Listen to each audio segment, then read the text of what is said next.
ലോകത്തിലെ ഏറ്റവും വലിയ അപകടകാരിയായ ഒരു ഡ്രഗ് കാർട്ടൽ നേതാവ് കൊല്ലപ്പെടുമ്പോൾ എന്ത് സംഭവിക്കും? സമാധാനമോ കലാപമോ?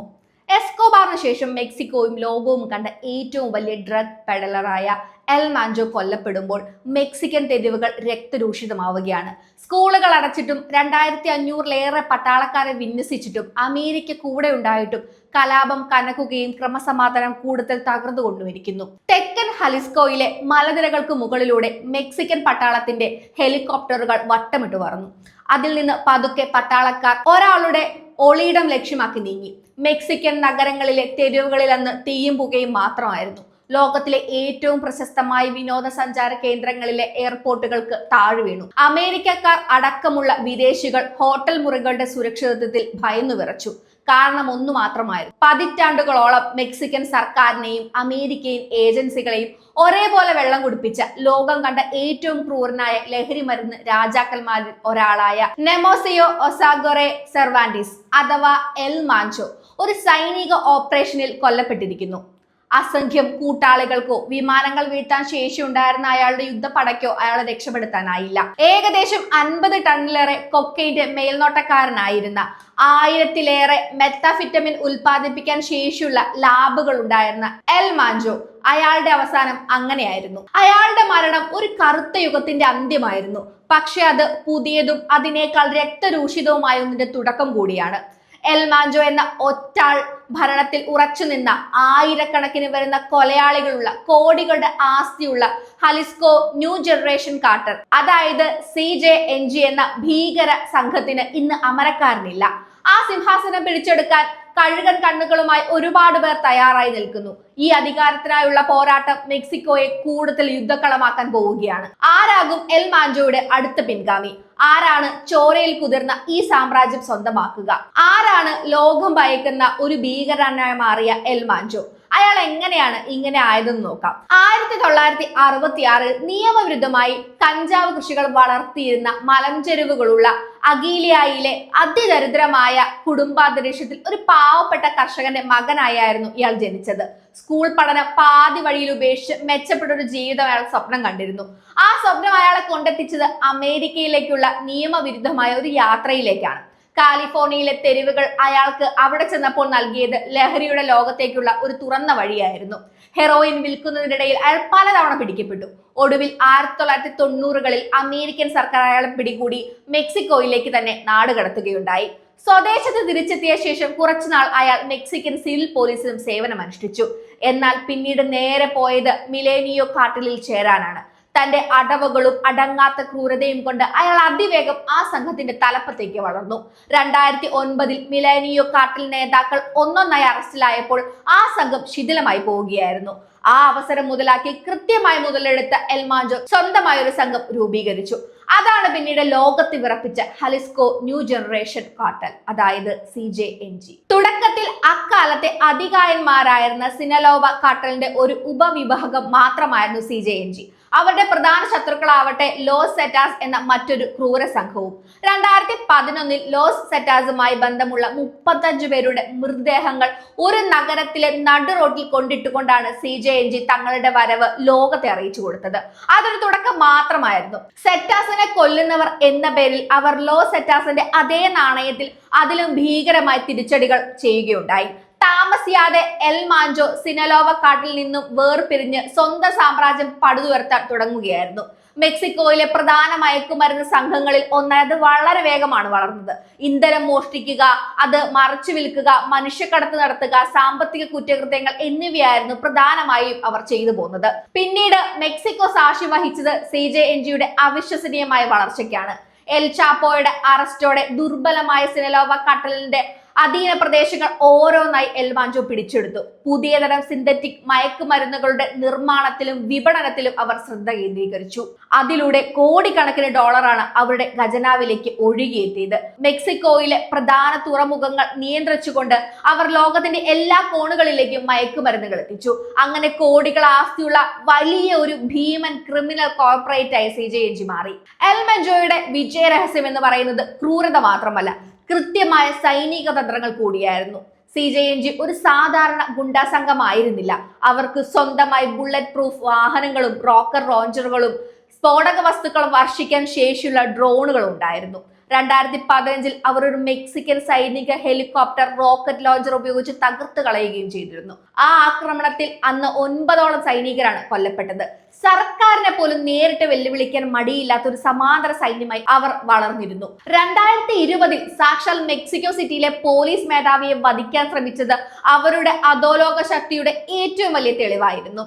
US-ലേക്ക് ഡ്രഗ്സ് എത്തിക്കുന്നവരിലെ പ്രധാന കണ്ണി ആയതിനാൽ തന്നെ അമേരിക്കൻ സർക്കാരും DEA ഒക്കെ വർഷങ്ങളായി ഈ മനുഷ്യന് പിറകെ ഉണ്ടായിരുന്നു. അയാളുടെ തലയ്ക്ക് ഏകദേശം $15 മില്യൺ അവർ വിലയിട്ടിരുന്നത്, 125 കോടിയോളം രൂപ. പക്ഷേ ഇയാളൊരു പ്രേതത്തെ പോലെയായിരുന്നു. വിരലിൽ എണ്ണാവുന്ന ചിത്രങ്ങൾ മാത്രമേ പുറം ലോകം കണ്ടിട്ടുള്ളൂ. എന്നാൽ 2026 ഫെബ്രുവരി 22 ആരെയും കൂസാത്ത ആ ഭീകരന്റെ കഥ അവസാനിക്കുകയായിരുന്നു. മെക്സിക്കൻ മറീനുകൾ നടത്തിയ ഒരു മിന്നൽ ആക്രമണത്തിൽ ഇയാൾക്ക് ഗുരുതരമായി പരിക്കേറ്റു. ആശുപത്രിയിലേക്ക് ഹെലികോപ്റ്ററിൽ കൊണ്ടുപോകും വഴി അയാൾ മരണത്തിന് കീഴടങ്ങി. അതോടെ പതിറ്റാണ്ടുകൾ നീണ്ട ഒരു ചോരക്കളിക്ക് വിരാമമായെന്ന് കരുതി. ഒരു അധോലോക നേതാവ് മരിക്കുമ്പോൾ ഒരു ചോദ്യം മാത്രം ഉയരും, ഇനി ആര്? എൽ മാഞ്ചോയുടെ കാര്യത്തിൽ ഈ ചോദ്യത്തിന് വ്യക്തമായ ഉത്തരമില്ല. കാരണം തന്റെ പിൻഗാമി ആരായിരിക്കണമെന്ന് അയാൾ ഒരിക്കലും പറഞ്ഞിരുന്നില്ല. അയാളുടെ മരണം CJNGയുടെ അധികാര ഘടനയിൽ വലിയൊരു ശൂന്യതയാണ് സൃഷ്ടിച്ചിരിക്കുന്നത്. ഈ സിംഹാസനം പിടിച്ചെടുക്കാൻ ആരെയും കൊല്ലാൻ മടിയില്ലാത്ത ചിലർ രംഗത്തുണ്ട്.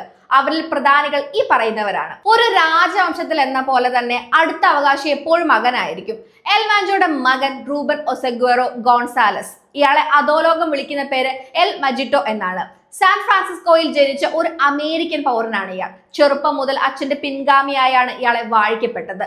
സംഘത്തിന്റെ സാമ്പത്തിക ഇടപാടുകളും ആഗോള മയക്കുമരുന്ന് ശൃംഖലയിലും അവൻ അച്ഛന്റെ വലം കൈയായിരുന്നു. എന്നാൽ ഈ രാജകുമാരന്റെ വിധി മറ്റൊന്നായിരുന്നു. 2014 മെക്സിക്കൻ പോലീസ് ഇയാളെ ആദ്യമായി അറസ്റ്റ് ചെയ്തു. തെളിവുകളുടെ അഭാവത്തിൽ വിട്ട് അയക്കേണ്ടി വന്നു. പുറത്തിറങ്ങിയ ഉടൻ തന്നെ അയാൾ വീണ്ടും വലയിലായി. വർഷങ്ങൾ നീണ്ട നിയമയുദ്ധത്തിനൊടുവിൽ 2020 ഫെബ്രുവരിയിൽ മെക്സിക്കൻ സർക്കാർ അവനെ അമേരിക്കയ്ക്ക് കൈമാറി. അമേരിക്കൻ കോടതിയിൽ മയക്കുമരുന്ന് കടത്ത്, ആയുധക്കടത്ത് തുടങ്ങി നിരവധി കുറ്റങ്ങൾ അവന്റെ മേൽ ചുമത്തപ്പെട്ടു. 2025 കോടതി അവന് ജീവപര്യന്തം ശിക്ഷ വിധിച്ചു. ഇന്ന് അമേരിക്കയിലെ ഏറ്റവും സുരക്ഷിതമായ ഒരു ജയിലിലാണ് അവന്റെ ജീവിതം നിലനിൽക്കുന്നത്. അതുകൊണ്ട് തന്നെ CJNGയുടെ സിംഹാസനത്തിന് വേണ്ടിയുള്ള ഈ പോരാട്ടത്തിൽ അവനൊരു നിസ്സഹായനായ ഒരു കാഴ്ചക്കാരൻ മാത്രമായാണ് നിൽക്കാൻ സാധിക്കുക.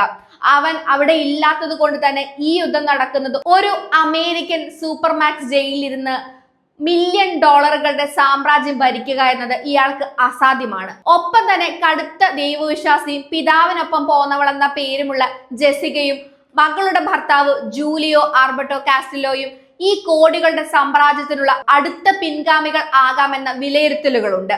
മറ്റൊരാൾ ജുവാൻ കാർലോസ് വലൻസിയ ഗോൺസാലസ് അഥവാ L03. അവൻ എൽ മാഞ്ചോയുടെ ഭാര്യയ്ക്ക് മറ്റൊരു ബന്ധത്തിലുണ്ടായ മകനാണ്. അതായത് എൽ മാഞ്ചോയുടെ വളർത്തുമകൻ. പക്ഷേ ക്രിമിനൽ ലോകത്ത് രക്തബന്ധത്തെക്കാൾ വലുതാണ് അധികാരത്തിന്റെ ബന്ധങ്ങൾ. വർഷങ്ങളായി എൽ മാഞ്ചോയുടെ വലം കൈയും സംഘത്തിന്റെ രണ്ടാമനുമായി കണക്കാക്കപ്പെടുന്നത് L03 ആണ്. എൽ മജിറ്റോയെ പോലെ തന്നെ അമേരിക്കൻ പൗരനായ L03 കൂർമ്മ ബുദ്ധിക്കാരനായാണ് അറിയപ്പെടുന്നത്. സംഘത്തിന്റെ സൈനിക വിഭാഗമായ ഗ്രൂപ്പോ എലൈറ്റിന്റെ തലപ്പത്തുള്ളവരിൽ ഒരാളാണ് ഇയാൾ. ഇവൻ എൽ മാഞ്ചോയെ പോലെ തന്നെ ക്രൂരനായിട്ടുള്ള ഒരാളായാണ് വിലയിരുത്തുന്നത്. പക്ഷെ അതിനേക്കാൾ അയാളെക്കാൾ തന്ത്രശാലിയാണെന്നാണ് റിപ്പോർട്ടുകൾ പറയുന്നത്. എൽ മെജിറ്റോയുടെ അറസ്റ്റിന് ശേഷം അടുത്ത നേതാവായി പലരും കണ്ടിരുന്നത് L03 ആണ്. ഇപ്പോൾ എൽ മാഞ്ചോ മരിച്ചതോടെ ആ സ്ഥാനം ഉറപ്പിക്കാൻ അവൻ ഏതറ്റം വരെയും പോകുമെന്ന് വിലയിരുത്തപ്പെടുന്നു. അവന്റെ തലയ്ക്ക് അമേരിക്കൻ സർക്കാർ $5 മില്യൺ വിലയിട്ടിരിക്കുന്നത്. നിലവിൽ സിംഹാസനത്തിനോട് ഏറ്റവും അടുത്ത് നിൽക്കുന്നതും ഇവൻ തന്നെ. ഒരു സിംഹം വീഴുമ്പോൾ കാട്ടിൽ അധികാരം പങ്കിട്ടെടുക്കാൻ കഴുതപ്പുലികൾ മുന്നോട്ട് വരും. എൽ മാഞ്ചോ എന്ന അതികായകൻ ഉണ്ടായിരുന്നത് കൊണ്ട് മാത്രമാണ് മറ്റുള്ള പ്രാദേശിക നേതാക്കൾ അടങ്ങിയിരുന്നത്. ഇപ്പോൾ ആ ശക്തി ഇല്ലാതായതോടെ ഈ നേതാക്കൾ സ്വന്തം നിലയ്ക്ക് അധികാരം പിടിച്ചെടുക്കാൻ ശ്രമിച്ചേക്കാം. ഇത് ചിലപ്പോൾ സംഘത്തിന്റെ പിളർപ്പിൽ വരെ കലാശിച്ചേക്കാം. ഇവരിൽ ഒരാളാണ് ഒഡിയാസ് ഫ്ലോറസ് സിൽവ അഥവാ എൽ ജോർഡിനോറ. CJNGയുടെ ഒരു പ്രധാന കമാൻഡറായ ഇവന് സംഘത്തിന്റെ ലഹരി വ്യാപാരത്തിലും ആക്രമണങ്ങളിലും നിർണായകമായ പങ്കാണുള്ളത്. അമേരിക്കൻ സർക്കാർ ഇവന്റെ തലയ്ക്ക് $5 മില്യൺ വിലയിട്ടിട്ടുണ്ട്. L03 കഴിഞ്ഞാൽ ഏറ്റവും കൂടുതൽ സാധ്യത കൽപ്പിക്കപ്പെടുന്നത് ഇയാൾക്കാണ്.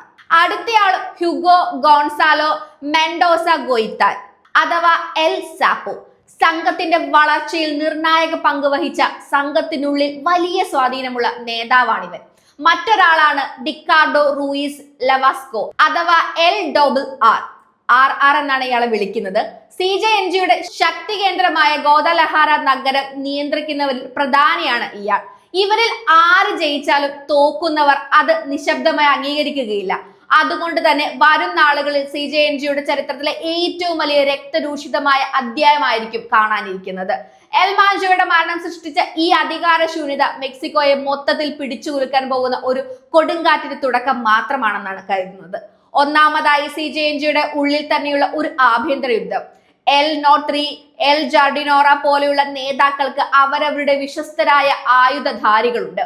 അധികാരം ഒരാളിലേക്ക് മാത്രം ഒതുങ്ങുന്നതിന് മറ്റുള്ളവർ എതിർത്താൽ സംഘം പല കഷ്ണങ്ങളായി പിളർന്നു പോവുകയും അവർ തമ്മിൽ തന്നെ യുദ്ധം ചെയ്യാൻ തുടങ്ങുകയും ചെയ്യും. രണ്ടാമതായി പുറത്തു നിന്നുള്ള ശത്രുക്കൾ എന്നൊരു കാര്യമാണ്. CJNGയുടെ ചിരവൈരിയായ സിനലോവ കാർട്ടൽ ഈ അവസരത്തിനായി കാത്തിരിക്കുകയായിരുന്നു. എൽ ബാഞ്ചോയുടെ അഭാവത്തിൽ ദുർബലമായിരിക്കുന്ന CJNGയെ ആക്രമിച്ച് അവരുടെ അധീന പ്രദേശങ്ങൾ പിടിച്ചെടുക്കാൻ സിനലോവ കാർട്ടൽ തീർച്ചയായും ശ്രമിക്കും. ഇത് മെക്സിക്കോയിലെ തെരുവുകളെ രണ്ട് ഭീമൻ സംഘങ്ങൾ തമ്മിലുള്ള തുറന്ന യുദ്ധമാക്കി മാറ്റുന്നതിനും കാരണമാകും. മൂന്നാമതായി കണക്കാക്കുന്നത് സർക്കാരിന്റെ ഇടപെടലാണ്. എൽ മാഞ്ചോയുടെ മരണവാർത്ത സ്ഥിരീകരിച്ചതിന് പിന്നാലെ CJNG പലയിടത്തും അഴിഞ്ഞാട്ടം തുടങ്ങിയിരിക്കുകയാണ്. നൂറുകണക്കിന് വാഹനങ്ങൾ കത്തിക്കുകയും റോഡുകൾ തടയുകയും ചെയ്തിട്ടുണ്ട്. ഈ ആക്രമണങ്ങളിൽ 25 സുരക്ഷാ ഉദ്യോഗസ്ഥരാണ് ഏകദേശ കണക്കിലെങ്കിലും കൊല്ലപ്പെട്ടിരിക്കാൻ സാധ്യത. ഇത് വരാനിരിക്കുന്നതിന്റെ ഒരു ചെറിയ സൂചന മാത്രമായിരുന്നു.